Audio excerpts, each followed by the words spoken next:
Sa number 10,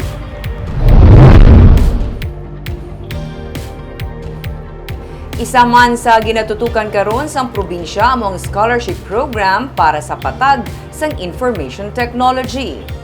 Suno kay Karen Dinsay, ang pamuno sang Negros Occidental Scholarship Division, basta lamang may deserving nga estudyante nga luyag mag-apply, bukas ang programa sa probinsya sa ila. Sa karon may 112 ka mga scholars ang probinsya sa Mapua Malayan Digital College. May 5.7 million pesos nga ginpain sa ilalom sang administrasyon ni Governor Eugenio Jose Lacson para sa ila. Samtang sa bahay naman sa eskwelahan, sa tuyo nga mabuligan man ang tanan nga sahi sang estudyante, ang Step Up sa Pangarap movement sini nagahaylo sa mga working students nga magpaninguha agut tumalambot sini ang ilang nga professional kag personal goals. Kaupo rin mga partners sini mayaras ng exclusive work and study program nga magahatag sang part-time job kadungan sa nga part-time study opportunities.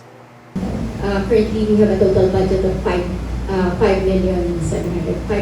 million for the scholarship program alone with MMDA, because the governor believes that education as a social institution is a vehicle for employment and a tool for social mobility. He believes that. And so he is spending like more than 150 million per year for the scholarship alone.